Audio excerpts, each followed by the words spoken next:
Assalamualaikum warahmatullahi wabarakatuh. Perkenalkan, saya Nur Indri Alifia Tangahu, NIM 941424077 kelas D Prodi Ekonomi Pembangunan. Baik, di sini saya akan menjelaskan tentang konsep-konsep kemiskinan, pertumbuhan ekonomi, tingkat pengangguran terbuka, inflasi, dan menjelaskan cara mengukurnya. Yaitu yang pertama ada konsep kemiskinan. Kemiskinan adalah kondisi ketika seseorang atau sekelompok orang tidak mampu memenuhi kebutuhan dasar hidupnya secara layak, seperti makanan, pakaian, tempat tinggal, pendidikan, kesehatan, dan akses terhadap sumber daya. Kemiskinan bukan hanya masalah kekurangan uang, tetapi juga mencakup keterbatasan kesempatan, keterpinggiran sosial, dan rendahnya kualitas hidup.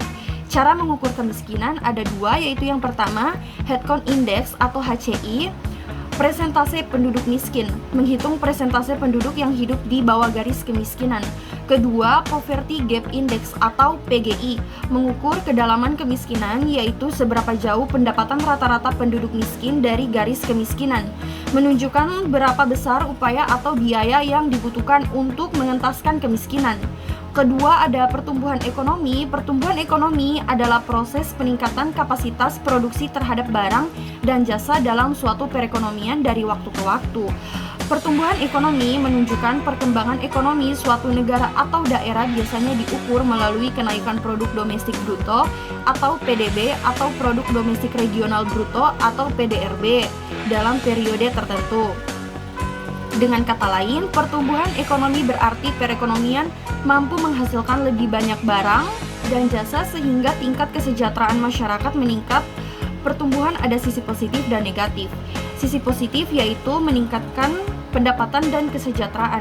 Sisi negatif, ketimpangan pendapatan jika pertumbuhan tidak merata.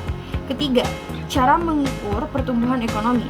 Pertumbuhan ekonomi sama dengan PDB tahun ini kurang PDB tahun lalu per PDB tahun lalu kali 100%. Contoh sederhana yaitu PDB tahun 2024 sama dengan 6.000 triliun, PDB tahun 2023 sama dengan 5.700 triliun. Pertumbuhan 6.000 kurang 5.700 per 5.700 kali 100% sama dengan 5,26%. Ketiga, konsep TPT. Tingkat pengangguran terbuka atau TPT adalah presentase jumlah angkatan kerja yang tidak bekerja tetapi sedang aktif mencari pekerjaan terhadap total angkatan kerja. TPT sering digunakan untuk melihat seberapa besar masalah pengangguran di suatu wilayah atau negara. Pengangguran terbuka biasa terjadi karena satu, lapangan kerja yang terbatas. Jumlah pencari kerja lebih banyak dibandingkan lowongan pekerjaan yang tersedia. Yang kedua, pertumbuhan penduduk tinggi.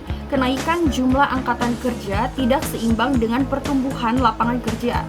Pengangguran terbuka terjadi karena ketidakseimbangan antara jumlah pencari kerja dan kesempatan kerja serta faktor pendidikan, teknologi, dan kondisi ekonomi.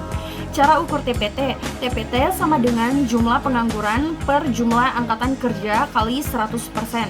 Contoh perhitungannya adalah jumlah pengangguran terbuka sama dengan 8 juta orang. Jumlah angkatan kerja sama dengan 150 juta orang.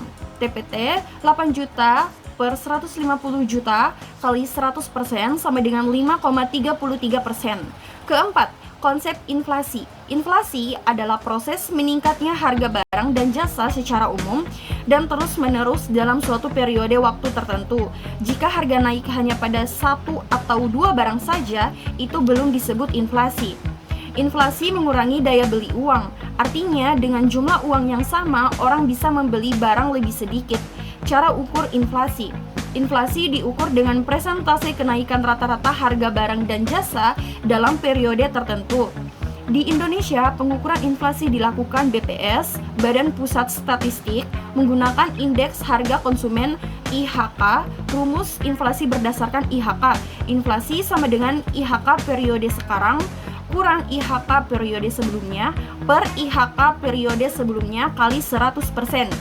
Inti dari kesimpulan tentang kemiskinan, pertumbuhan ekonomi, pengangguran, dan inflasi adalah indikator penting ekonomi yang saling terkait. Pertumbuhan ekonomi yang sehat, pengendali inflasi, dan penciptaan lapangan kerja dapat membantu mengurangi kemiskinan dan meningkatkan kesejahteraan masyarakat.